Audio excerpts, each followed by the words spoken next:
को घुसपैठ रोकना है तो केवल घुसपैठियों के खिलाफ कठोर कानून नहीं बनाना पड़ेगा, बल्कि भ्रष्टाचार के खिलाफ भी कठोर कानून बनाना पड़ेगा। जब आप भ्रष्टाचारियों को टांगना शुरू करेंगे, 2-4 भ्रष्टाचारियों को फांसी पे और 2-4 घुसपैठियों को फांसी पे चढ़ाएंगे या आजीवन कारावास देंगे, मैं कहता हूं 80% घुसपैठिए डर के मारे खुद ही भाग जाएंगे। बाकी जब 20% बचेंगे तो उनको पुलिस ढूंढ लेगी। हमने राफेल बना रखा है, खरीदा है, राफेल चलाया क्या? हमने अग्नि बनाया, ब्रह्मोस बनाया, परमाणु बम बनाया, चलाया क्या? किस लिए बनाया? डराने के लिए। ऐसे जो कानून बनाए जाते हैं, खतरनाक कानून, कठोर कानून, जो सिंगापुर बनाता है, जापान बनाता है या बाकी देश करते हैं, किस लिए? खौफ पैदा करने के लिए। हमारे यहां आना नहीं, गलत काम मत करना, करोगे तो टांग दे। सारी बातों पे चर्चा होती है, लेकिन इस पे नहीं। मैं आपसे अच्छा एक चीज आप बताओ, घुसपैठ राष्ट्र की सुरक्षा के लिए खतरा है? नहीं, जोर से बोलिए जरा, जोर से बोलिए जरा। घुसपैठ देश की एकता अखंडता के लिए खतरा है कि नहीं? घुसपैठ हमारे लिए देशद्रोह है कि नहीं? घुसपैठ एक ऑर्गेनाइज क्राइम है कि नहीं? जो राष्ट्र की सुरक्षा के लिए खतरा हो, उसके लिए हमारे पास ऑलरेडी एक कानून है, एनएसए, लेकिन पुलिस लगाती नहीं है। जो देश की एकता अखंडता के लिए खतरा हो, उसके लिए हमारे पास एक कानून है, यूएपीए, लेकिन पुलिस लगाती नहीं है। घुसपैठ एक वेजिंग वॉर है। अरे 5000 घुसपैठिए गए, उन्होंने 90% पारसी पॉपुलेटेड पर्शिया को ईरान बना दिया, जहां 90% पारसी थे। हमारे यहां तो 5 करोड़ आ चुके हैं। और वेजिंग वॉर की धारा है भारत में, लेकिन घुसपैठियों पे वेजिंग वॉर लगाते ही नहीं। घुसपैठ एक ऑर्गेनाइज क्राइम है, पूरा सिंडिकेट है। एक व्यक्ति बॉर्डर से अंदर कराता है, दूसरा व्यक्ति उनको बस में बैठा के उनको इधर लाता है, तीसरा उनका आधार बनवाएगा, एक उनका वोटर आईडी बनवाएगा, एक उनका राशन कार्ड बनवाएगा, एक पूरा डॉक्यूमेंट तैयार कराएगा। इससे बड़ा ऑर्गेनाइज क्राइम क्या हो सकता है? और वो किस लिए करता है? क्योंकि उसको 50,000 रुपए पर पर्सन घुसपैठियों को अंदर लाने के लिए मिलता है। पैकेज है पूरा।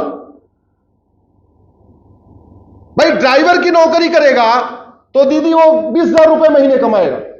इंजीनियर बन गया, मैनेजर बन गया तो महीने में कितना कमाएगा? 50,000 रुपए। लेकिन अगर वो घुसपैठियों को बॉर्डर से अंदर लाना काम शुरू कर दे, वो महीने में 5 से 6 लाख रुपए कमाएगा, क्योंकि उसको पर पर्सन 50,000 मिल रहा। 50,000 में 25,000 रुपए खर्च भी होगा सब डॉक्यूमेंट बनवाने पे, तो 25,000 तो बचा।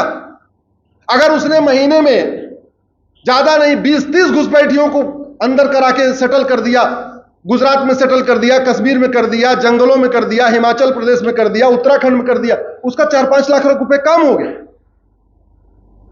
जब तक ये फंडिंग नहीं बंद होगी, चाहे वो हवाला की फंडिंग हो या एफसीआरए की फंडिंग, तब तक घुसपैठ नहीं रुकेगी। जब तक भ्रष्टाचार नहीं बंद होगा, तब तक घुसपैठ नहीं रुकेगी। और घुसपैठ नहीं रुकी तो मैंने आपको कहा था 5,000 घुसपैठियों ने पर्शिया को ईरान बना दिया था। हमारे देश में तो 5 करोड़।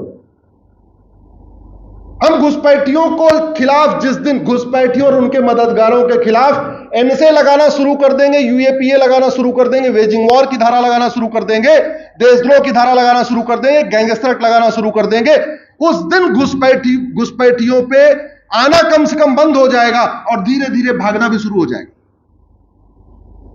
हमारी डेमोग्राफी बदलने का जो दूसरा सबसे बड़ा कारण धर्मांतरण। धर्मांतरण सबसे ज्यादा प्रॉफिटेबल बिजनेस। 1 लाख रुपए मिलता है एक व्यक्ति को कन्वर्ट कराने का।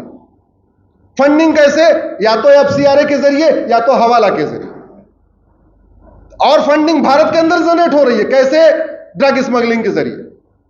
जो ड्रग स्मगलिंग का पैसा जनरेट हो रहा है, ये बहुत बड़ी मात्रा में, मतलब हिंदुओं को नशेड़ी बना के हिंदुओं के घर का पैसा लेके गरीब हिंदुओं को कन्वर्ट किया जा रहा है।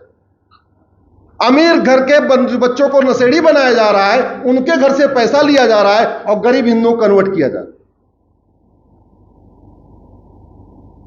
मेरी तो 200 से के आसपास पीआईएल है। जो सबसे ज्यादा, जो दिन 2 पीआईएल पे मुझे विरोध का सामना करना पड़ता है आज भी, वो है घुसपैठ और धर्मांतरण। मैंने धर्मांतरण के लिए पीआईएल फाइल किया तो टूट पड़े लोग हमारे ऊपर। ये गलत है, ये गलत है, ये झूठा है, ये पैरा झूठा, ये पैरा झूठा। अरे हमने कहा जांच तो होने दो। और आपको एक चीज बता दूं, कन्वर्ट करने के लिए किडनैपिंग होती है भारत में। शायद आपको आश्चर्य लगेगा। उड़ीसा, असम, बिहार, झारखंड और बंगाल, इन 5 राज्यों के लगभग 60,000 बच्चे गायब हुए, होते रहे। गरीब बच्चों के गरीब बच्चे होते थे जो काम करते हैं, ये अपना मिस्त्री उस्त्री का काम करते हैं, इस तरह ट्राइबल्स, वो बेचारे जाते थे, पुलिस को शिकायत करते थे, बच्चा गायब हो गया। बात आई गई हो, माता पिता साल 2 साल रोते थे, बच्चा गायब। वो सारे बच्चे इन 5 राज्यों के उठा के ले जाए गए केरल। केरल में हाई कोर्ट में एक एडवोकेट है, हमारे मित्र हैं, उनको खबर लगी कि केरल में नॉर्थ इंडिया से बच्चे लाए जा रहे हैं, यतीम खानों में रखे जा रहे हैं, उनका खतना हो रहा है और खतना कर करके उनका नाम बदल के उनको बाकायदा मुस्लिम बनाया जा रहा है। उन्होंने पीआईएल फाइल किया केरल हाई कोर्ट में कि इसकी सीबीआई जांच होनी चाहिए। जस्टिस अशोक भूषण, जो राम मंदिर वाले जजमेंट में भी एक जज थे, वो उस समय केरल हाई कोर्ट के चीफ जस्टिस थे। उन्होंने सीबीआई जांच का ऑर्डर कर दिया कि भाई सीबीआई जांच करो, ये 60,000 बच्चे कैसे आ गए पिछले 3-4 साल के अंदर। उस सीबीआई जांच का ऑर्डर का विरोध करने के लिए कोई मुस्लिम संगठन केरल के नहीं आए, केरल की सरकार आई, सुप्रीम कोर्ट, ये सीबीआई जांच बंद करा दीजिए, हम पुलिस जांच करेगी। फिलहाल सुप्रीम कोर्ट ने रोक नहीं लगाई, मामला आज भी सुप्रीम कोर्ट में है, लेकिन अभी तक वो सीबीआई जांच की रिपोर्ट पब्लिश नहीं हुई। दुर्भाग्य ये 2017 से सीबीआई जांच चल रही है, 2024 आ चुका है। ये वो कौन कौन लोग थे जो वहां से किडनैप करा रहे थे, और वो सारे 60,000 के 60,000 बच्चे कन्वर्ट हो गए, सारे मुस्लिम बन गए, यतीम, छोटे छोटे 1-1 साल के बच्चे, 2-2 साल के बच्चे, 3-3 साल के बच्चे कन्वर्ट हो गए। आज की डेट में कन्वर्ट करने के लिए कई साधन यूज किए जा रहे हैं। पहला एक साधन जो यूज किया और सक्सेसफुल रहा, वो आपका पंजाब।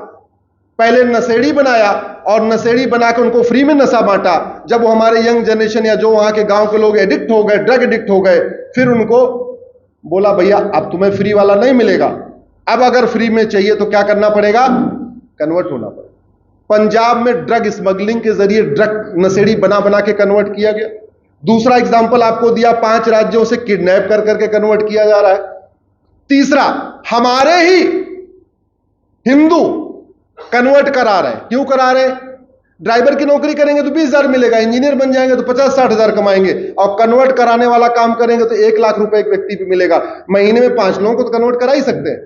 अरे और कुछ नहीं करा सकते? अपने मौसी के लड़के को, अपने बुआ के लड़के को, अपने चाचा के लड़के को, अपने रिश्तेदार नातेदार को कन्वर्ट करा ही सकते हैं, और वो पैसा कमा रहे हैं कन्वर्ट कर करके। मान लो 5 लाख रुपए कमाया, 2 लाख रुपए कन्वर्ट करने पे खर्च भी कर दिया, तो 3 लाख रुपए महीने तो बच रहे ना उसके। तो अगर आपको कन्वर्जन रोकना है तो सबसे पहले फॉरेन फंडिंग रोकनी पड़ेगी। कांग्रेस ने जो 2010 में एफसीआरए कानून बनाया उसको खत्म करना पड़ेगा। 1-2 लाख एनजीओ का लाइसेंस रद्द करके बात नहीं बनेगी, आपको 100%। और मैं रिपीट कर रहा हूं, जितने काम मुगलों ने तलवार के दम पे किए वो सारे काम अंग्रेजों ने कानून बना के किया, और जितना मुगलों और अंग्रेजों ने काम छोड़ा था वो सारे काम कांग्रेस ने कानून बना बना के किए। तो कांग्रेस को कोसने से न धर्मांतरण रुकेगा न घुसपैठ रुकेगी। कांग्रेस के बनाए गए नियम कानूनों को खत्म करने से, नए कानून बनाने से ही धर्मांतरण रुकेगा और घुसपैठ रुकेगा।